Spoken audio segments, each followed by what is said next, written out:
Hello and welcome to JagaVision episode 20. I can't believe we're at episode 20. This is our first time simul streaming, so we're going to be multi streaming not just to YouTube like we normally do, YouTube Live. We're also simul streaming to Twitch. So if you're watching us from Twitch, welcome. This is our 20th episode. You can watch archived episodes on our YouTube channel. But we look forward to doing this every Thursday at 1 moving forward. I am Jared Nyberg. I am a co-owner of JagaSilk. You can check us out at jagasilk.com and look at what we're all about. You can go on our web store and grab some of the teas that we'll be drinking. We've done some pretty interesting shows, and I consider this a fantastic learning opportunity for myself. I really love to share that with everybody. We've had some really stellar guests. We had Josh Hawken, the Specialty Coffee Association of Canada director, on talking roast profiles. We had last week John Patterson on. We were talking about enzymatic oxidation of fireweed using tea making theory and applying it to wild crafted herbs. We've had matcha enjoyed with Olympic gold medalist Adam Creek. Jim Finlayson, fastest runner in his age group in Canada, was on the show. We've had fantastic people on. Next week, we're going to have Ryan Moen coming on. He's co-director of the Victoria Tea Festival Revival.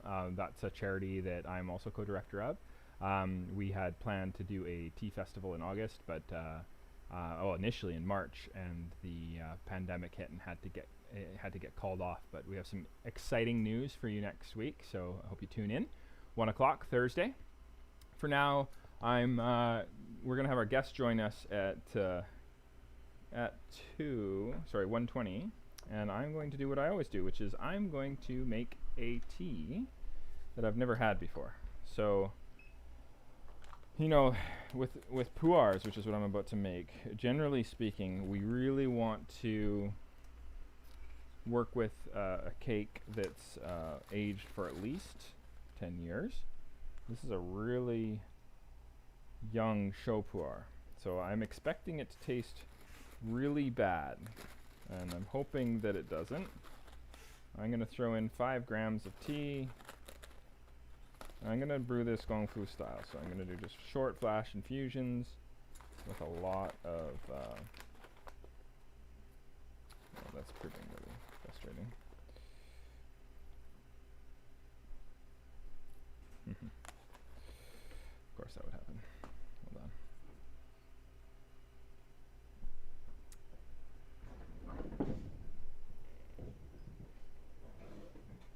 Don't do this if you're service. Sticking my hands in there. Anyway, so yeah, show pu'er. Okay. What I've done is I've brought my water to boiling. I have an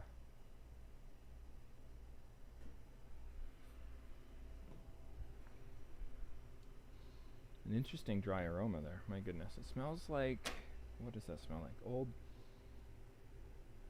Old dough, like when you leave dough out and it kind of oxidizes a bit. Very doughy aromatic, almost like, but very savory at the same time. Oh, look what I've done. Obviously not prepared today. 1 second. I thought I preheated my water here, but it looks like I ended up using it all before the show started, so I'm gonna have to bring that back to boiling. For now, we can kind of analyze the leaves here, but I'm gonna show this to you guys so you can see. This is basically what the tea looks like. Again, never had it before. It is from Yunnan. I don't know. We're mostly matcha specialists here at JagaSilk, but we love to taste lots of different styles, types of teas and tisanes. This is again a show pu'er. It's not in a cake form. It's been created, processed loose. The origin is Yunnan, southern Nanuo, so it is technically a correct pu'er. If it's not from Yunnan, it's not pu'er. This genre of tea is actually true black tea. We have to call it dark tea in North America because the English renamed the genre crimson tea. They called it black tea, so it confuses everybody. But at origin, in Japan, China, Taiwan, Korea, when you say black tea, this is what you're referring to, a fermented style. If you're talking to somebody about red tea or crimson tea, in Japan, Korea, Taiwan, China, we would be calling that tea in North America a black tea. So yeah. Therefore, this style of tea we need to refer to as dark tea. Sometimes it gets confused though. People will say, oh, I like green teas, I like pu'ers, but you can't really talk about them that way. Pu'er is less of it's a geographic denotation. Kind of like, we have sparkling wine and champagne. Well, there's going to be, there's going to be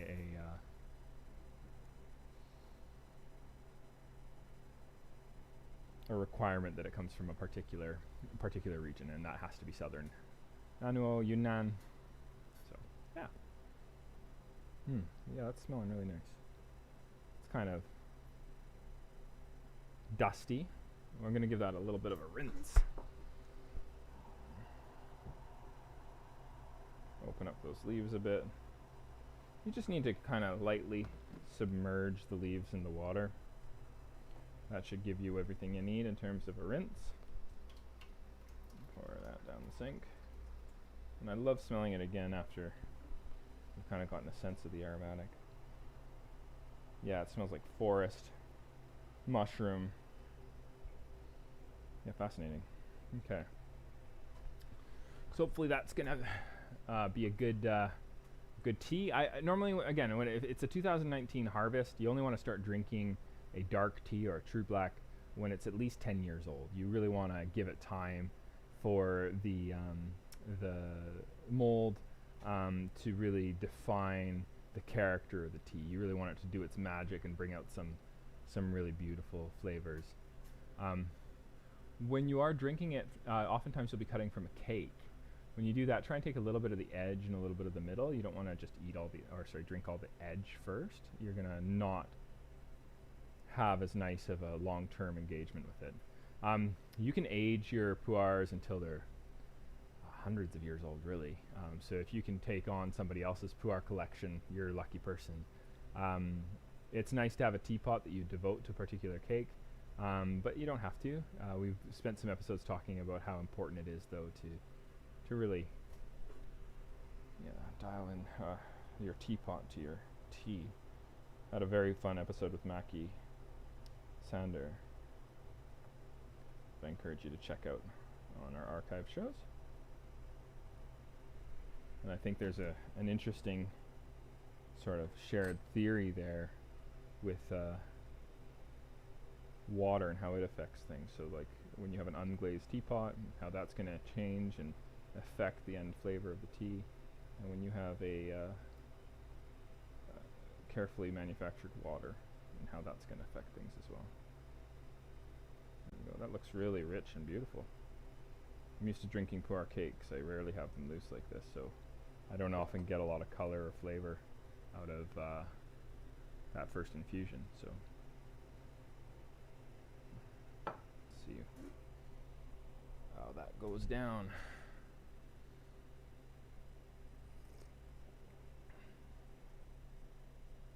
Oh, that's really nice. Yeah, I've got some nice texture.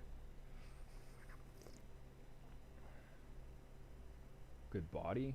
That's a surprisingly tasty first infusion. Yeah, that came through really nice. There's a little bit of acridity, or almost like kind of a dusty back note on the back of the throat. But there's some really interesting flavors going over the tongue. Kind of orangey, leather. That's really good. Not that I eat leather, but reminiscent of the smell of it there. So, my guests are supposed to be joining me shortly. I'm just going to go make sure that they have their invites sent out to them. And there's one. And there is another. Sending out the invite. And back to you guys. Okay, so we'll see how that goes. But I encourage you, if you do find a good pu'er, it's nice if you can get some information about it. I have nothing on this, so this is unlikely something that I would purchase. It was a gift. I just know where it's from.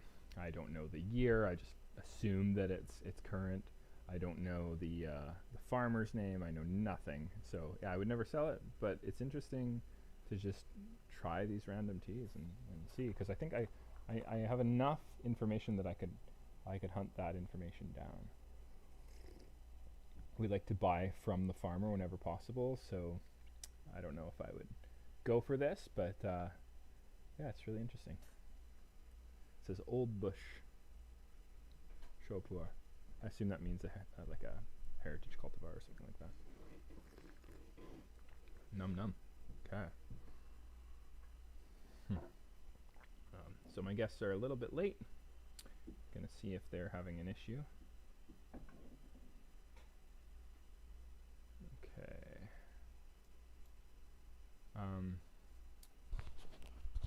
Wonder if that helps. Okay. So gonna just quickly text them because they're not responding to the call.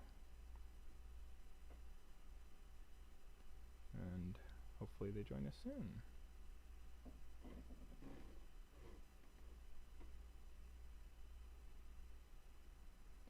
And then I'm going to also write Lovna. So our guests, again, are going to be Sister Speak. Sherry Ann's the lead vocalist of Sister Speak. And then we're going to have Lovna Harvey. And hoping that she got the invite okay. Just confirming here. And then I have the Rooibos by Franz and Gerda that we're going to be drinking. And what's interesting about Lovna has actually been a specialist in Rooibos importing into. She used to have I think she still has her space, although she has a second space now in Campbell River. Her original space was on Cortez Island, which is pretty rad. And she has been growing this wonderful business.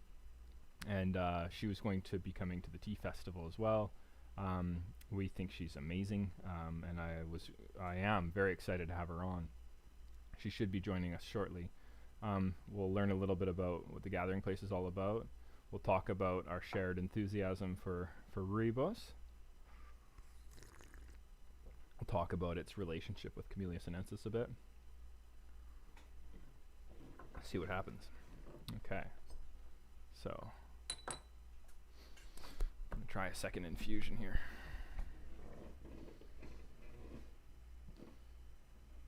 Kind of has a honey note. There's like a sweetness that I didn't really want to identify at first.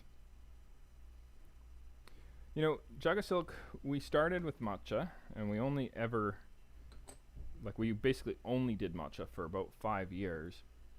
And then we released our loose teas. But when we did our loose teas, we didn't even have crimson teas. We did green tea and herbal tea, and that was it. And then the next thing we did was crimson teas. And then only about 5 years ago, we released oolongs. And so it's been this process where we really don't like to release a genre of anything until we feel fairly comfortable about some of the basics. We think it's impossible to truly understand a particular genre in its infinite layers, but we do like to have some fundamentals down before we release. So we've been kind of staring at pu'er for quite a number of years. I do have a desire to bring in some really special pu'er cakes, and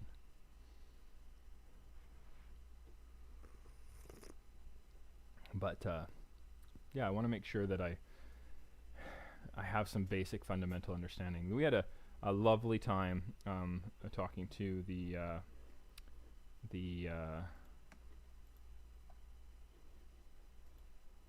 owner of hold on one sec. They don't see my invite, so yeah, it was the owner of the Chinese tea shop in Vancouver, and we spent hours together talking about just all the different opportunities of flavor, etc. Okay. I didn't include the link in my invite. Okay. All right. Let's hope for the best. I think we're on. They're responding to my text. They should be joining us here in a moment. Yeah, that's kind of like a very dark honey.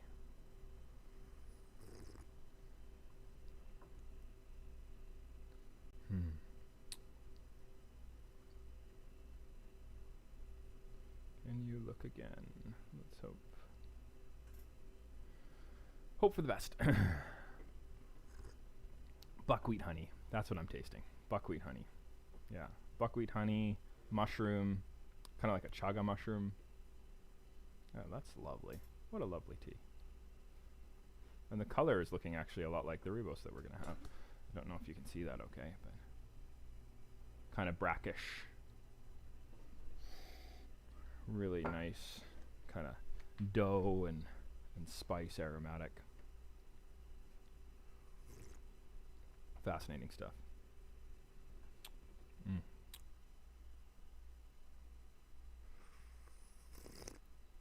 Oh, I think we're on. Hi. Oh, lovely. Okay. Love now. We have you on. Welcome to JagaVision. Thank you. Can you hear me okay? Yes, we can hear you great, actually. You have some really nice audio. That works out perfectly. Awesome. Great. So, Lovna, welcome to the show. Thank you.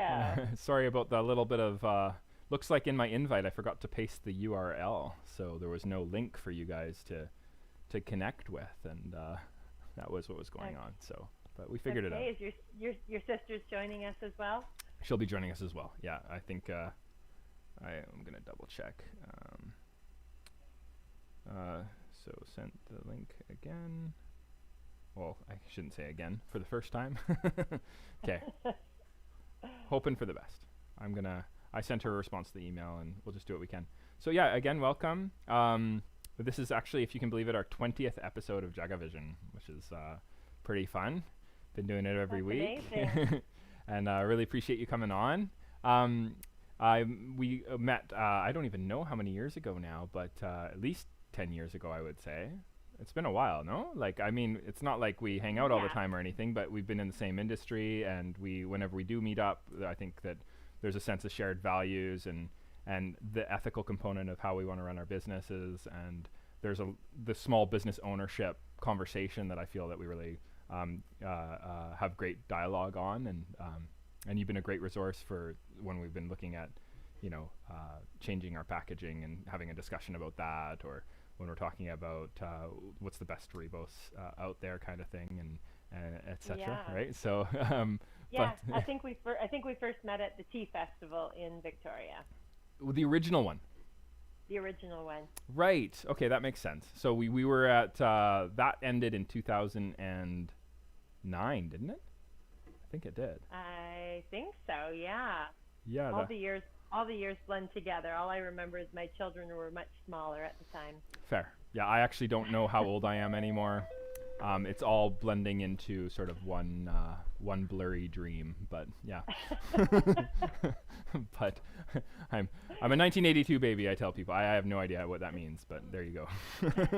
There you go. So yeah, you want to tell us a little bit about the Gathering Place and what you're up to, what your project's all about? Yeah, sure.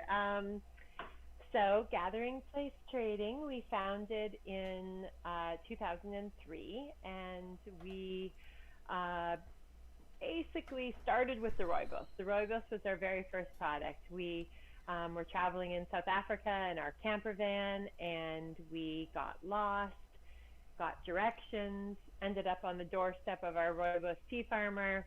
Nice. And he invited us in without knowing us at all, and we had the best cup of Rooibos we ever tasted. Nice. And about a month later, after numerous conversations with the farmer and visiting him a few times, we decided to trade the camper van that we were traveling in for a ton of tea. So that's our founding story. Our farmer now owns our camper van, and that was 17 years ago, and that was our first ton of Rooibos. Amazing. That's a lot of Rooibos too, right? That's like, last time I checked, that's 1,000 kilograms. No, like, I don't know, maybe 1,000 kilos. Yeah, it's a metric ton. Yeah. Wow. Okay.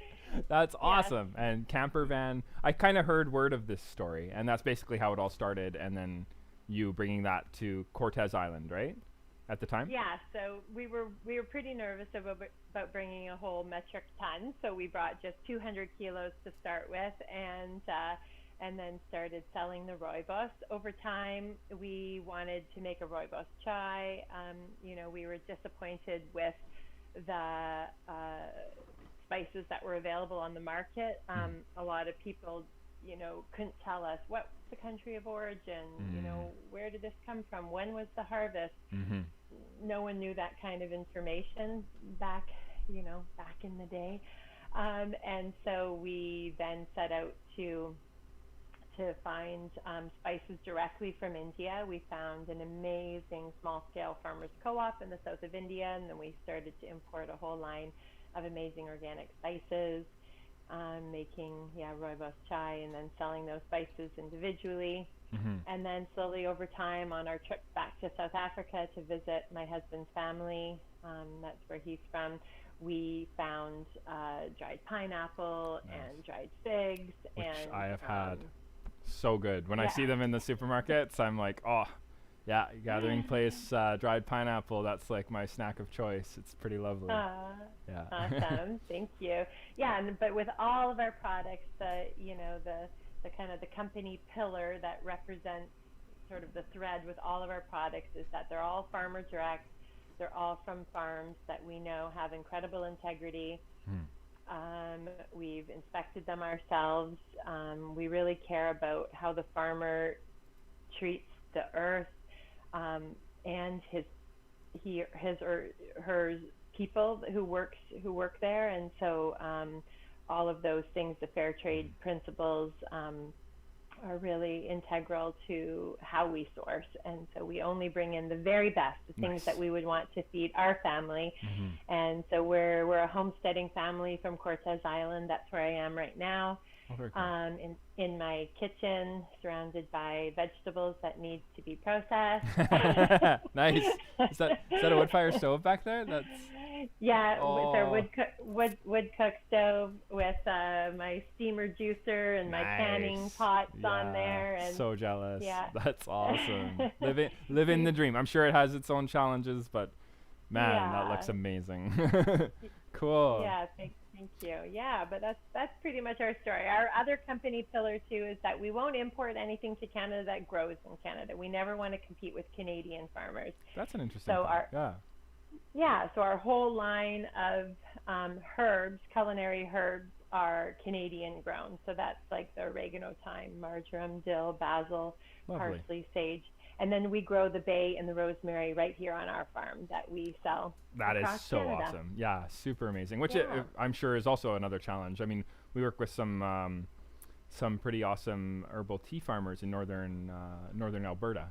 And they have a really interesting process of just trying to get the herbs to that place where it's really delicious in a tea. And they talk a lot about like properly drying it and how overlooked that process is, and how just like, for example, their peppermint, when they dry it, they wait until it's actually like truly dry before they put it inside of a package, because they said that actually the color changes so dramatically if there's even just a little bit too much residual moisture.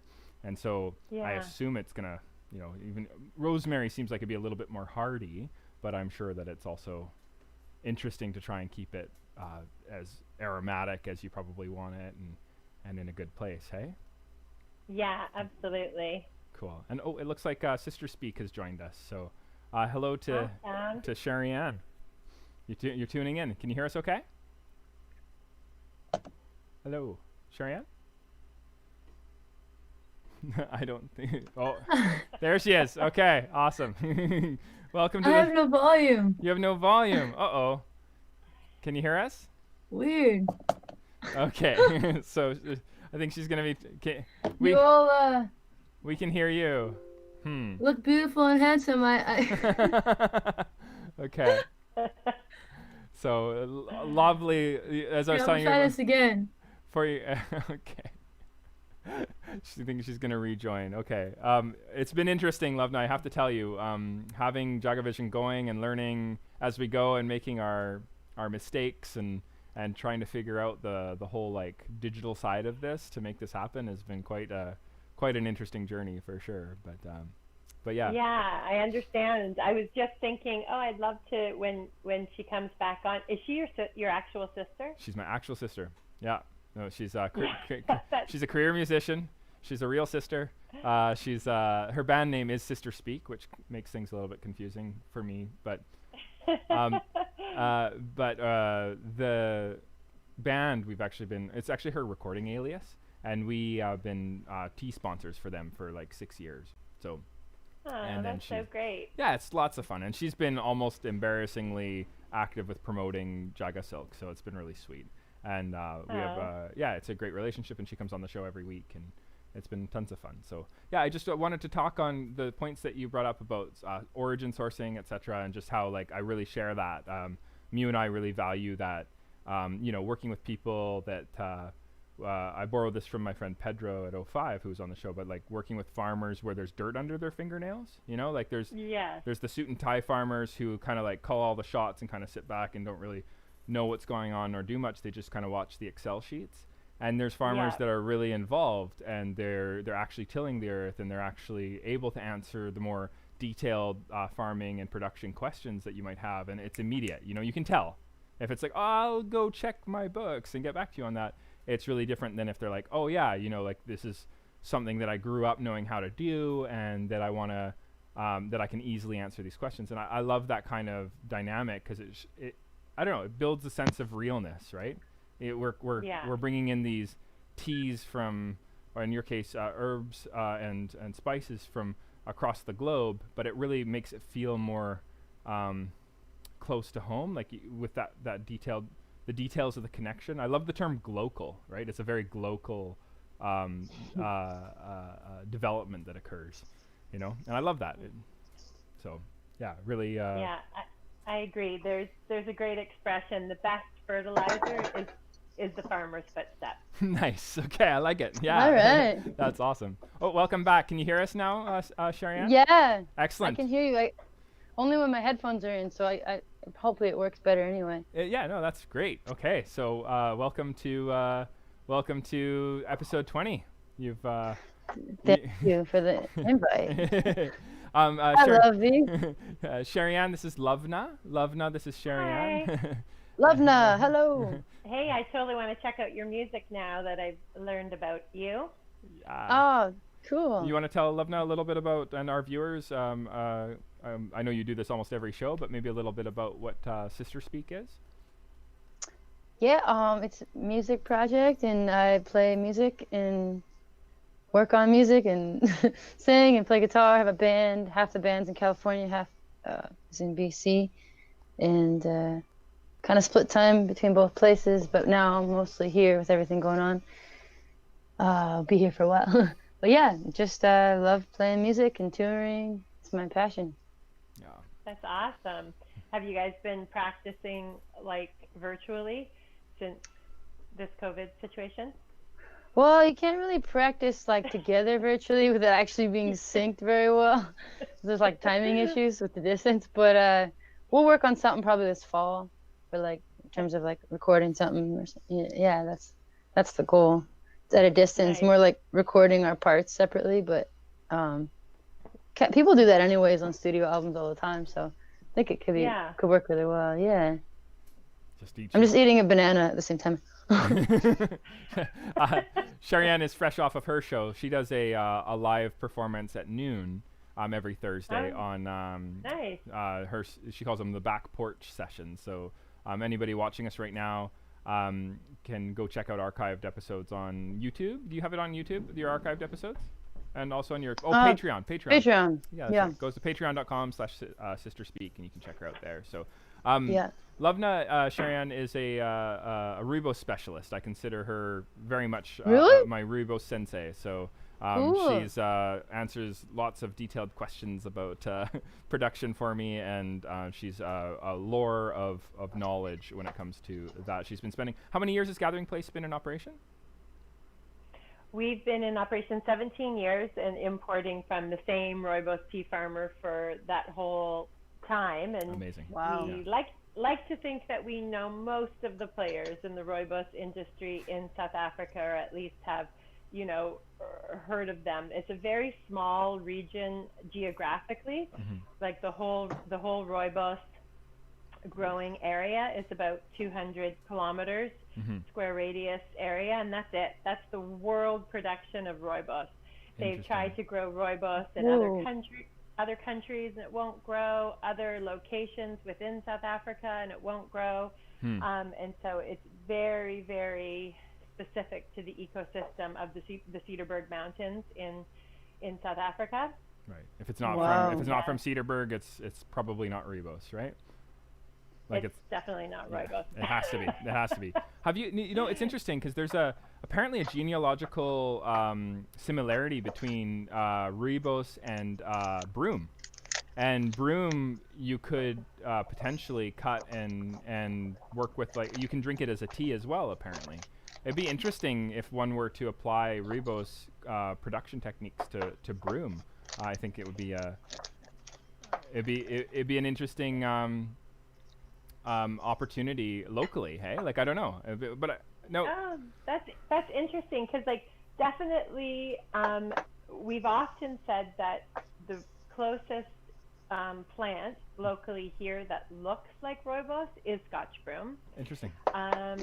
Because they're both legumes, right? So Rooibos is a legume, Aspalathus linearis, and incredibly deep-rooted legume. So that's why it's so nutritious, because it brings up all the nutrients from the subsoil. Right. So it grows in this semi-arid ecosystem.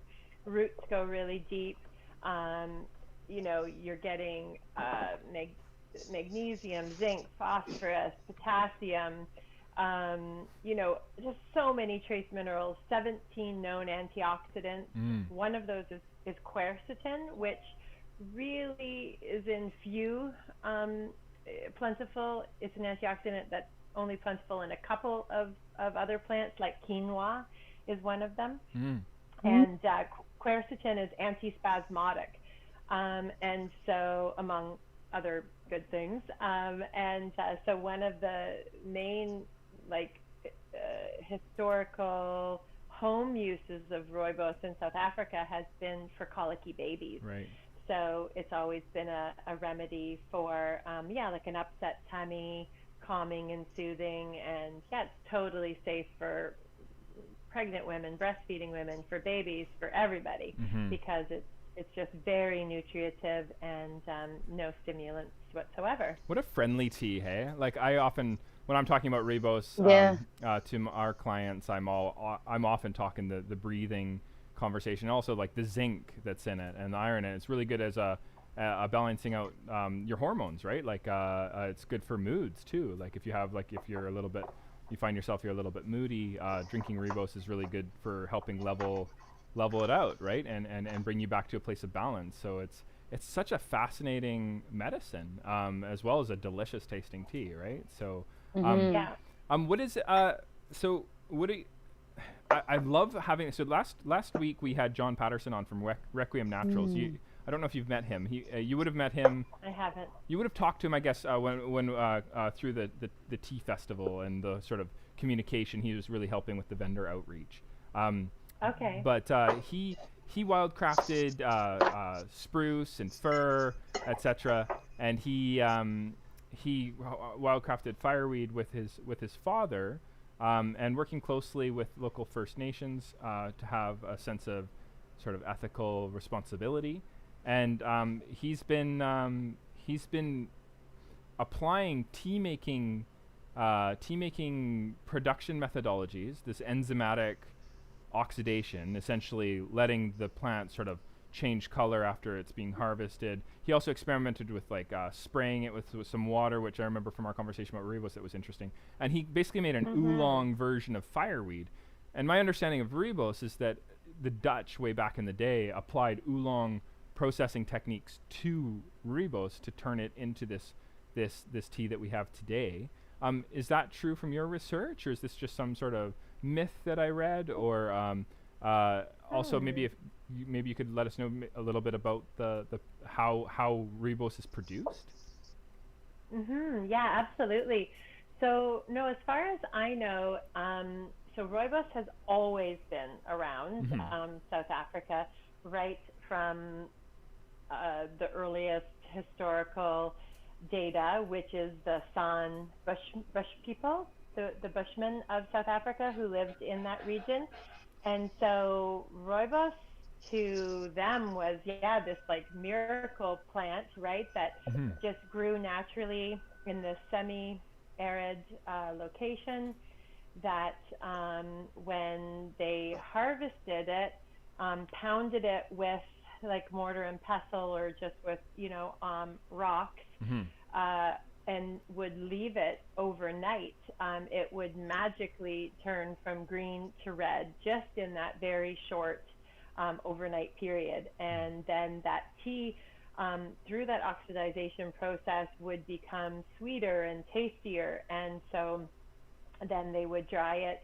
It dries very quickly in the heat of South Africa, and then they would use it. And so were they applying the same techniques that we apply today to the plant? Is this method that we're using today? Is it just a sort of a mechanized version of what was being done for since time immemorial? Effectively, yes. Which is one of the super cool things about Rooibos, is it's very low tech. And very consistent with what's been going on for hundreds of years, and thousands of years, potentially. And so basically our farmer, so they harvest it from the field. Our Rooibos farmer harvests from the same plants for like at least a decade, whereas a lot of farmers who care less about stewardship of the earth might machine harvest every year. And then that can cause desertification of this really delicate semi-arid ecosystem where the Rooibos grows. So our farmer hand harvests, so they just harvest the year's growth. And if you can imagine, a Scotch broom plant, they're just kind of cutting off that growth that happened within the year, and then they kind of tuck it under their arm, and they harvest the next plant, tuck it under their arm, and go down the row like that. When the bundle under their arm is quite big, they wrap it and they put it into the truck. And then once the truck is full, they bring it back to the warehouse. At the warehouse, they chip it. And so that takes it from the long stalks into from the long Sorry. tea being poured. Sorry, I was pouring water to boil, so not too far behind again. Yes. Sorry about that. Yes. So then they chip the Rooibos plant, and so then it just is a macerated kind of version of its long green self. I'm sorry. Not very many people know this, but some people think Rooibos is a leaf, right? But what we're generally drinking is basically it's a chipped bark or a chipped twig, I guess is a better way of talking about it. Hey. Well, it's actually like they're needle-like leaves. Okay. So they don't necessarily look like what we consider to be a leaf in our mind's eye. it's a more of a needle-like leaf, and so and then more of like the twig or the bark is like the lower end interesting. of rooibos. Okay. All right. I always assumed it was like chipped, like putting through a chipper, like you put the whole plant through a chipper, and that end product is your Rooibos. So I'm wrong. Essentially, you are harvesting leaves. It's just they look more like I don't know, like we were talking about rosemary earlier, like that kind of the leaf that you would see on a rosemary, that kind of idea. Exactly. Okay. Yeah.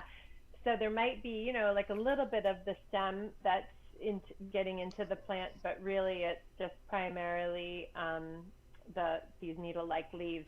Interesting. So then so this chipped green product then gets put on sort of on the drying pans, but this usually now is at the end of the day, so they spent their day harvesting. Then at the end of each day, they build what looks like a compost pile out of the macerated leaves, and so they make a long pile, maybe about 50 meters long and maybe 2 or 3 feet high.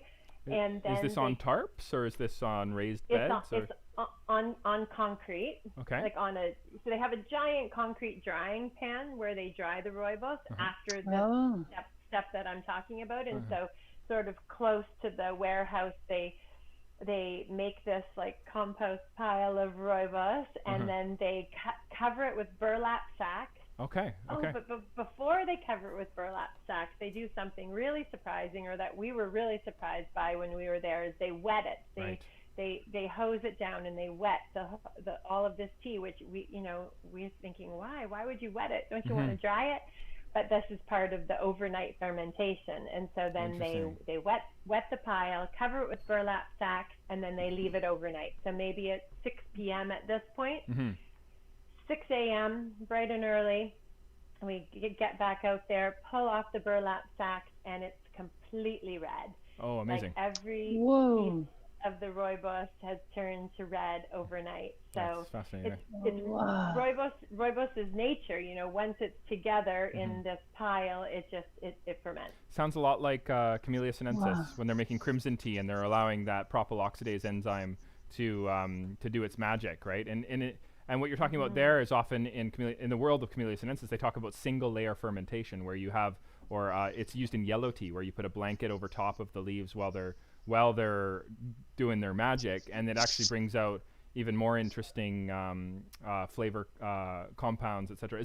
Is it standardized? Is like everybody doing the blanket system, or does every farm have their own sort of way of tweaking the harvest to come up with their own sort of farm's flavor dynamics?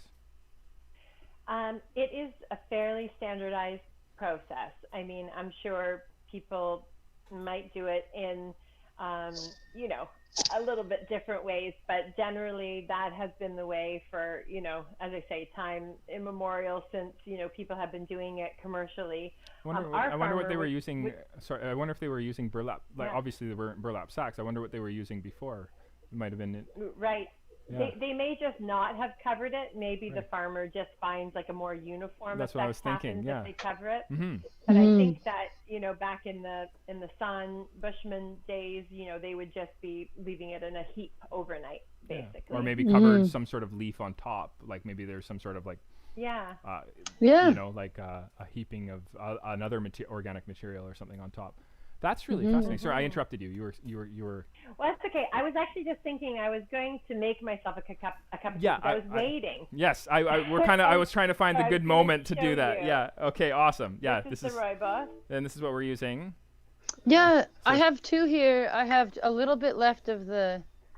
You want to use the Franz and Gerda, Cherianne? Yes. You probably have some Carmien as well. That's a different farm. I think I have a lot of Carmien. I have a little bit of the Franz. Well, that's the good stuff. The Franz and Gerda. Not that Carmien is not so good, but it's not as small. It's definitely bigger chips, right? And I love the aromatic. It smells incredible. So actually it's interesting. So how come the aroma is so much stronger with the Franz estate than the Carmien estate? Well, my guess is if you won't mind me stepping in here, Lovna, is that it's likely to do with that burlap bag single layer fermentation. That's going to bring out way more strawberry-like aromatics, is my understanding. I wonder if Carmien is doing the same thing, or if they have a similar, like the height of the pile is also going to make a big difference in how those how the flavor compounds are going to develop during the overnight ferment. So I don't know. You want to step in, Lovna, and maybe make your guess here on why the aromatics would be so different? I mean, I guess I would say that oftentimes Rooibos is stored for drought years, and so some farmers who are more mass producing the Rooibos may be storing it in like a silo or a warehouse, or and some of that amazing fresh goodness may be disappearing. We always get the current year's harvest from our awesome farmer family, and so I think that makes a big difference. So it does have a lifespan. Is that lifespan a year? Is it 2 years? Do you find it tastes really like not so good at 18 months? Where do you find that flavor degradation happens? Is there a moment or like kind of like a line in the sand that you have as a company for how long you'll sell and still feel confident that it's going to taste good? Yeah, well, that's a funny question, because our farmer actually says that it improves with age. Right. But then he also stores it really well. So he'll take it from the drying pan. So after that, oxidization process where it turns red, then they put it out on the drying pans, and then basically by the end of that day, which is like now the sort of second day that the tea is being harvested, it's completely dry. And then they do a steam sterilization process, and then it's ready to be stored, and it's stored sort of like in a giant, very cool warehouse. The farm is also solar powered, which is really that's pretty rad. Makes so much sense in South Africa, and they store it there. And so I always ask for the current year's harvest, but really in answer to the shelf life question, I mean, Rooibos, if it's stored in a cool, dry place, is like 3 years, 4 years. It actually is fine. It's a very hardy plant. So when people store too long, you're thinking like lying in the sand for home enjoyment might be 4 years old, and you want to kind of let it go? Or do you think you would even drink it at 5, 10 years old? Like I was just drinking a pu'er that pu'ers start to taste good at 10 years old, because there's like a because there's a mold that's involved in the fermentation, more like Aspergillus. I can't remember the Latin name for the mold, but it's in the air in Yunnan where it's produced, and it helps with the flavor development, and it just really improves with age. And it's really, really unpleasant when it's young normally, but when it's older, 10 years at least, it starts to really taste amazing. But yellow teas, green teas, for example, green teas are only good for some teas only 8 months, even in really ideal storage conditions. 15 months from harvest for some. But your crimson teas that are withered deeper, kind of like I see is happening with Rooibos, often taste good a year and a half, if not 2 years later. But they're quite muted after about 15 to 18 months. So it's interesting that there's a flavor improvement that's kind of like what you would find in some of the more darker oolongs. Darker oolongs, the farmers will often say, year one of a Phoenix Mountain oolong is not nearly as developed and delicious in flavor as year two. So I wonder, with Rooibos, are we going to taste a better flavor in year two because of the similarities in processing technique to a yellow or an oolong Camellia sinensis production? Yeah. I'm just about to steep. I won't have a scale till next week, but I have like all these different measuring spoons. Why don't you roll with Lovna? Why don't you share with Sherry Ann and our viewers your technique? I'm just gonna, for our viewers, if you want to do the Jaga Silk technique, it's 8 grams, 240 grams of water, 5 minutes brewing time with a special cut Rooibos that brews really fast. When they're longer, you need to put it in a little longer. From our experience. And then I would love you to, though, get some advice from Lovna, our Rooibos sensei, and her own technique that does not involve a scale. So it's going to help Sherry Ann. You wanna- Okay. Yeah, generally sherry. Well, my favorite way to brew it is the way that I just brewed it, which is in a pot on the stovetop. And Rooibos is really hardy that way. It actually increases in antioxidants and minerals if you actually simmer it on the stovetop a little bit. So it is the opposite of a delicate tea. Wow. So I would, in this case, I boiled a pot of water. I sprinkled enough Rooibos so that it just covered the surface of the water. It came, just let it simmer for a few minutes, and then I poured it into my cup, and you can see it's like a nice dark brew. Wow, Yeah, yeah. it looks beautiful. Yeah, and my favorite way to drink it is with oat milk, Me and too.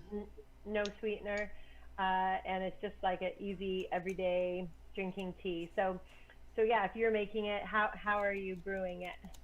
I have this right here. It has a measurement on it. It's a glass mason jar. It has like milliliters, and then I have some teaspoons. Yeah, so Like tablespoons.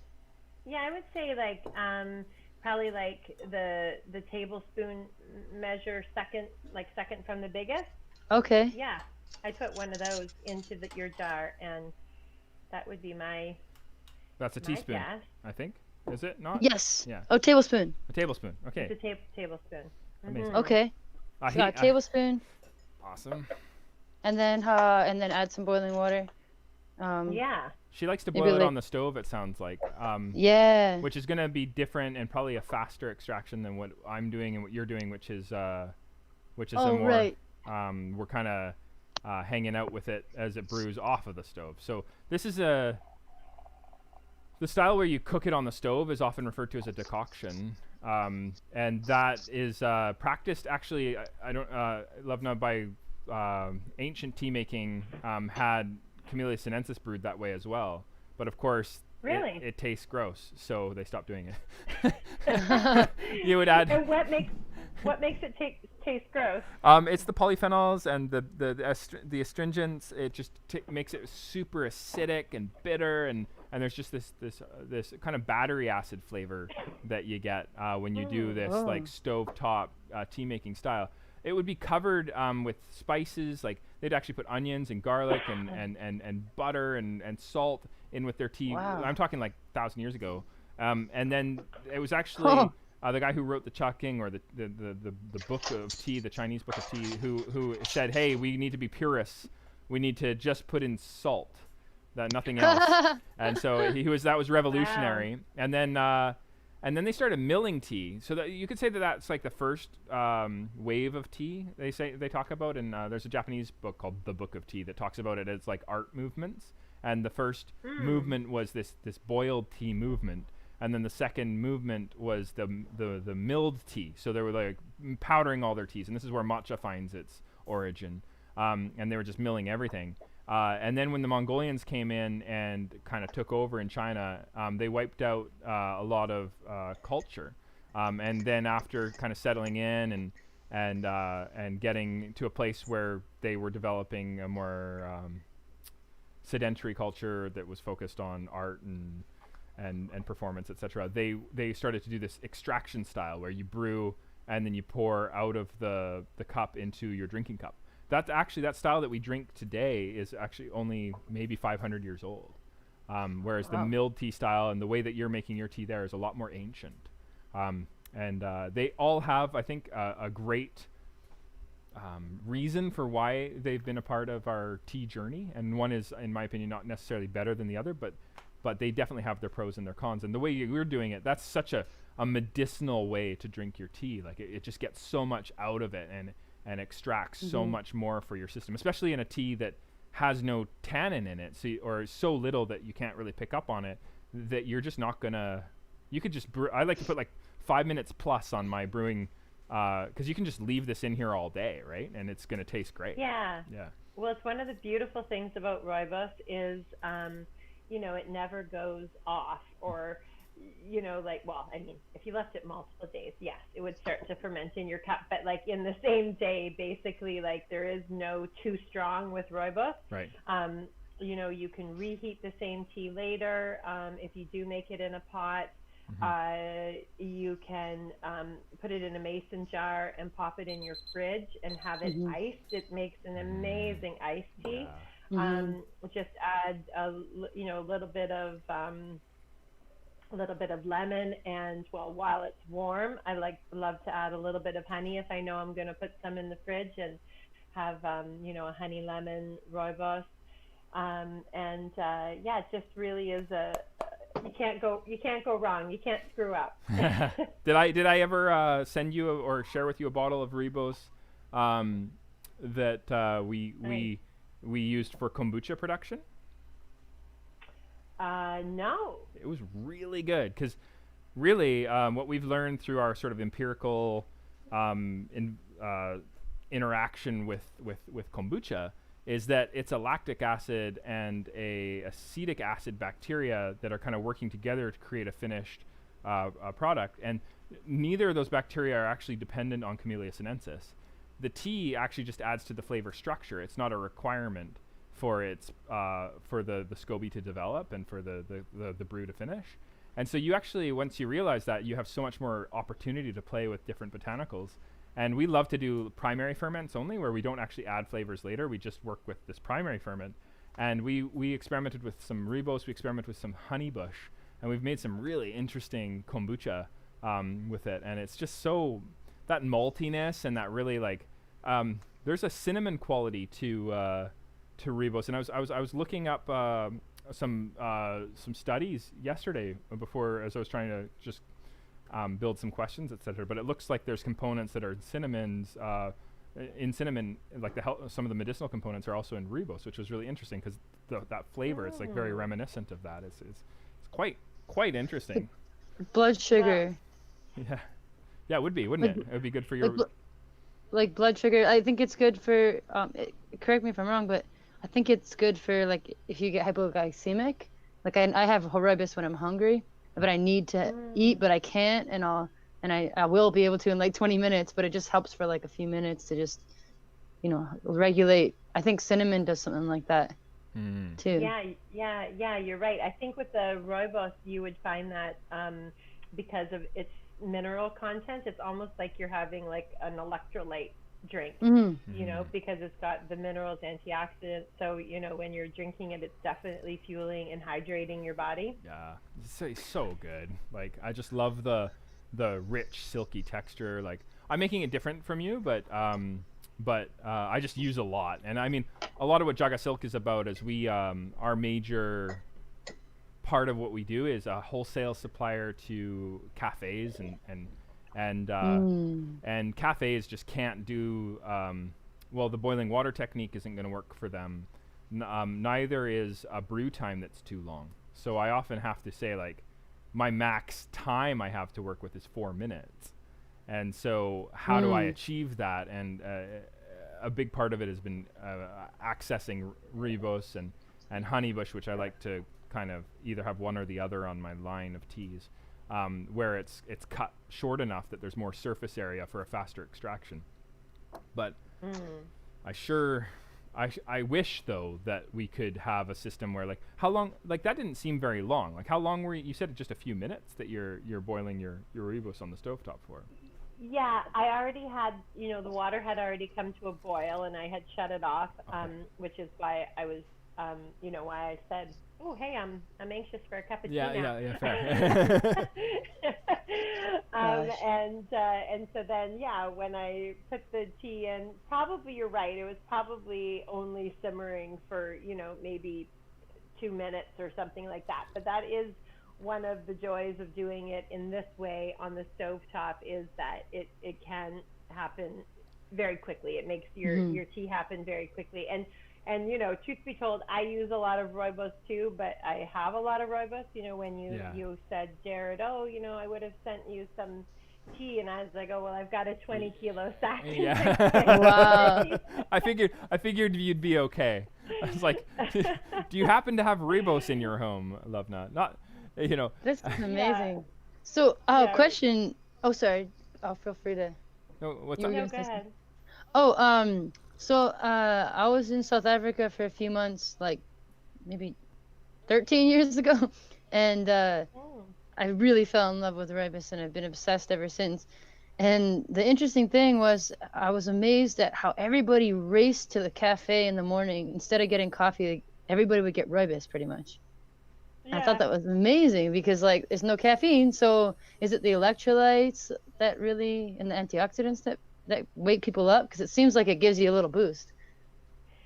Yeah, no, great question. Like, I do think that I think so often as humans we mistake dehydration and thirst for low energy, the need for caffeine or the need for food. Mm. And I think so often it's really dehydration. And so Yeah.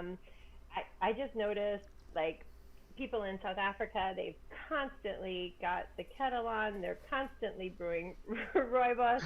And like anytime you go to a cafe, Mm. you know, you can get rooibos, you can get rooibos lattes. They um, yeah, it's just really, it's a huge rooibos culture. I mean, of course, it's the only place in the world where it grows, and so everyone's grown up since they were babies drinking it. And so I think it's just, yeah, it's just like a really common thing. I don't do caffeine myself, or I'll do it in small ways. Like if I go see Gerda at JagaVision, I'll You'll indulge. with his matches. Yeah.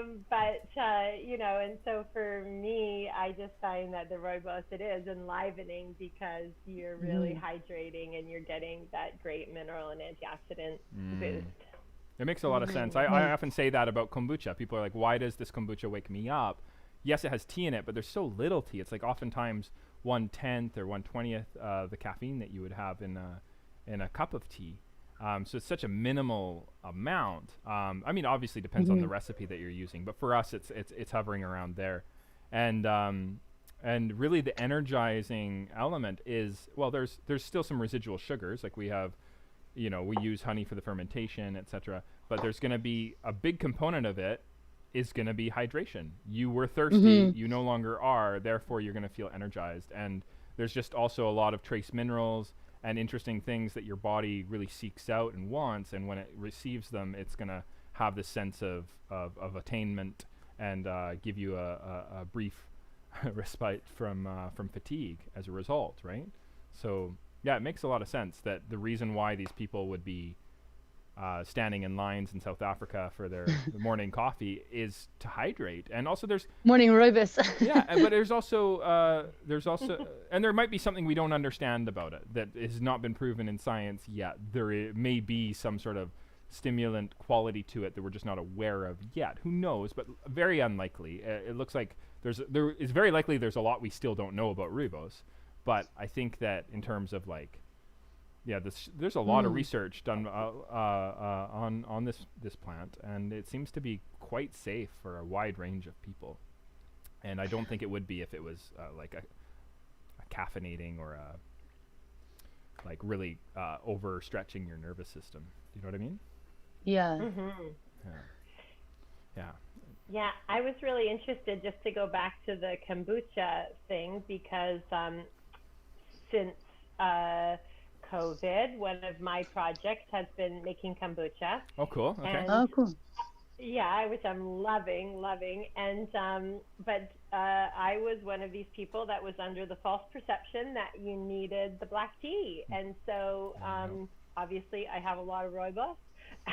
You should be So making Rooibos kombucha. It's not going to have. So what tea brings to the kombucha equation is flavor structure. So what is missing, I find, when I make it with Rooibos or honeybush, is that it develops a little bit slower until the SCOBY gets used to it. It also seems to have more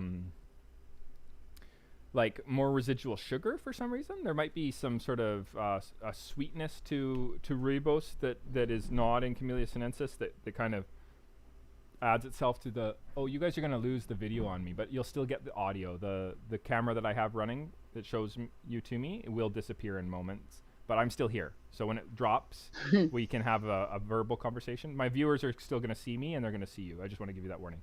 But Okay. But the Rooibos is really good for bringing sort of like a really intriguing layer to kombucha. And what a lot of people do, Lovna, is they'll brew a Camellia sinensis ferment, and then when they're done, they'll do something that's called a shrub in the alcohol industry, where they'll steep the fermented liquid in an herb. So you could take like kombucha, and then you could steep it in Rooibos for a couple weeks, and then you could bottle that as an option. Oh, I'm a big, like an iced tea. yeah, I really love primary ferments. I just find them so intriguing.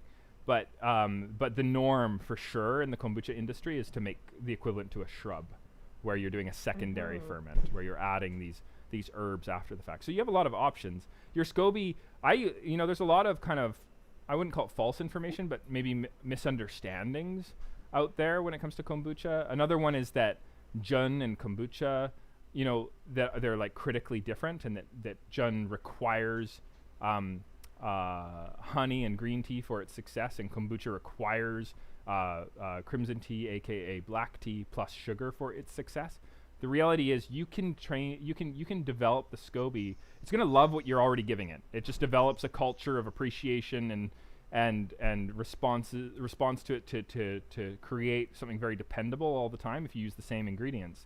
But one of the problems I think about kind of a mono environment is it makes it more prone to failure if something small goes off.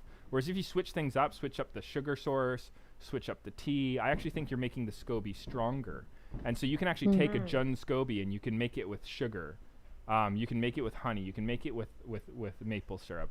You don't have to have a kombucha SCOBY with just always forever and a day crimson tea. You could use a hojicha or a nice Phoenix Mountain Oolong, or you can switch up the tea. It doesn't have to be. And again, the point that you just brought up, that I brought up, is this idea that you don't even need Camellia sinensis. It just adds kind of a depth of acidity and bitters to it that's quite interesting. Right. So. Yeah, very cool. Yeah, it's really worth experimenting with. I would be fascinated to have one of Lovna's kombuchas. We should do a trade. Yeah. I'd love to try that. It'd be really fun. Yeah, absolutely. But yeah, let's do that sometime. I know, mid-pandemic. Yeah, go ahead, Sherry. Oh, I have a question about honeybush that I think I asked when we drank this before. I have two questions. One, so is honeybush, is it Rooibos? Yeah, so no, honeybush is not Rooibos. Honeybush grows in a different region of South Africa, which is a mountain range in the Eastern Cape, whereas Rooibos is the Cedarburg Mountains in the Western Cape. Oh. But honeybush is in the same family as Rooibos, like broccoli and cauliflower in the same family. They're both brassicas, but they look really different. Honeybush and Rooibos are both fynbos. And so the honeybush is totally wildcrafted. The honeybush that we get, it's a wildcrafted mountain honeybush. But there's three types of honeybush that we're aware of. There's like the mountain honeybush, there's a coastal honeybush, and then there's like a plains honeybush. And definitely the mountain honeybush we find to be the very highest quality, and then it's like 100% wildcrafted. And our farmers have been sustainably wildcrafting for 3 generations now. Amazing. Wow. And yeah. How are they visually quite different as well, the honeybush and the Rooibos, or do you really have to know what you're doing when you're harvesting to be able to tell the difference? Well, interestingly, in the area of South Africa where the honeybush is, there is no Rooibos. So really, it's kind of like here how we have forests that are, the forest is filled with cedar trees and fir trees, and then you see, those are maybe the predominant trees. Then there's some maples. In South Africa, in this area where the honeybush grows, it's like the forest is this fynbos called honeybush, and it's the major plant that grows there. But then there'll be proteas, and there'll be like a bunch of other plants that are also in the forest, but the predominant one is honeybush. And and the forest is literally no more than about 4 feet tall. If you took them out of context, if you just cut them, harvested them, and you brought them to a room, you had no idea where one was from or the other. Do you need to be a botanist to be able to tell the difference, or is it really obvious if you just like have a rudimentary training? It's like telling the difference between like a pine and a spruce or something like that. Like, is it like that, or? Yeah. Okay. Yeah. Okay. It's like that. Yeah. The honeybush is a bit coarser. It's a coarser cut, and it maybe has more sticks and twigs in it than the rooibos, where it's kind of almost all the needle-like leaves. Okay. Which could perhaps be a production choice as well. Like there's like a honeybush preparation style that's very different from rooibos in terms of production methodologies. Okay, awesome. Yeah, because there's obviously a very different flavor, but because they're such close relatives, I'd always assumed that they're visually like undetectably the same. But I guess I was wrong. So I'm learning a lot today. This is great. Well, you wanted to jump in there, Cheyenne? Oh, the thing I noticed, we drove somewhere. I was on a public health trip. That's why I was there for 3 months. And one of the days we drove in South Africa, I don't know what town we went to, but it was a village somewhere in South Africa, and they said they were growing it there, and I bought some, and I remember everybody's eyes in that village looked like the healthiest. Possibly. My husband just came into the house, which is why I came upstairs, because he was starting to clank around in the kitchen. So yeah, fair enough. Okay. So it might be a good time to wrap up. Sure. Why don't we do that then? It's been really interesting. I'm sorry I didn't want to cut off. You were talking some really inspiring stuff there, Cheyenne and Lovna. I had a little glitch happen in the background here that I was trying to solve, and then when I realized the time, I was like, oh my goodness. So I don't want to take away from these observations that Cheyenne, that you had in the village that you went to, and the experience that you had with honeybush, and also Lovna, thank you for your comments as well. And anyway, you can find Lovna at I believe at gatheringplacetrading.com, and that's right. And yeah. you can also go to Gathering Place Trading, like with the @ mark in front of it, on Instagram. I assume you have a Facebook under this name as well, and 17 years as a Rooibos specialist, and doing all sorts of other fun projects as well with your spices and your dried fruit and your very careful and ethical sourcing. So a huge thank you to come on the show. If you had some final words for our viewers and for Cheyenne? Yeah, well, thank you guys. That was really fun. Like, I sometimes don't realize how much I know about Rooibos until I start talking. We could go on for hours. It's awesome. Yeah, and also, like you said, Cheyenne, it brings me back to South Africa, and I just love South Africa. I love the farmers. I love visiting farms. It's like one of our greatest joys, which is, why we love what we do, because we get to go and visit. I mean, of course, now the world is changing. I'm not sure how much global travel will be happening, but I definitely have those memories embedded in my heart and mind of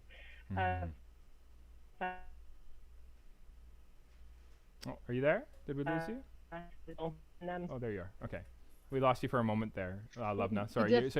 You're embedded in your heart and mind. That's where we lost you. Yeah. But there you go. Okay. That's the end. Okay. All right. Well, ditto. Wow. Cool. I hope for us all that global travel can happen again. I know we need to be safe and hunker down right now. It's going to be interesting to just keep these digital relationships going strong, and hopefully we can have that in-person element to these far-off places again in the future. Yeah. Yeah, and thanks so much, Jared, for this. It was really great, and Sherry Ann, I look forward to listening to your music. Yeah, you can. Thank you. I'd love to check out your Rooibos stuff sometime. I don't know how to do that. How do I? Well, Gathering Place trading, and I'm sure we'll figure it out. Yeah. Okay, cool. Yeah, GatheringPlaceTrading.com. Yeah. Okay, I'll check it out. Thank you so much. I'm obsessed with Rooibos, so I'm so happy to meet you.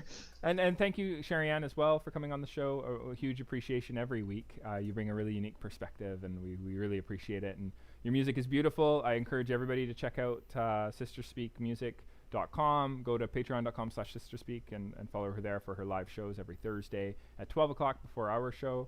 Did you have any final words for Lovna and our viewers? Oh, thank you so much for sharing all this. I feel a very special connection to Rooibos, like it's a really good friend. So nice. It's really cool to learn more. I'm like buzzing just learning about it today. So thank you. Thank you, Lovna. Thank you, Jared.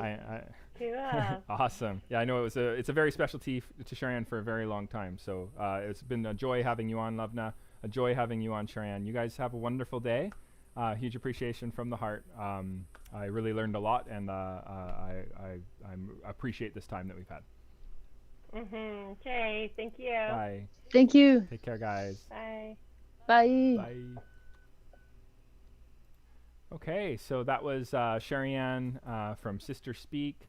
You can again go find her on her Patreon and on our webpage. Gathering Place Trading was here. You can also get our Rooibos by Franz and Gerda. Husband and wife team harvesting in Western Cape, South Africa, in the Cedarburg region. We have a slightly different perspective on preparation, but a very similar perspective on origin sourcing. Huge appreciation to Lovna. She's provided some amazing knowledge. I can't believe 17 years. That's amazing. So long time she's been at it. Trading her van for some tea. That's pretty exciting. We look forward to seeing more of her over the years. We appreciate you watching. If you want to go onto YouTube, you're watching YouTube right now, but if you want to click underneath and click subscribe, if you haven't already, and sign up for notifications, you'll be notified when we're on next, which is going to be next Thursday, 1 o'clock. We're going to have Ryan Moen.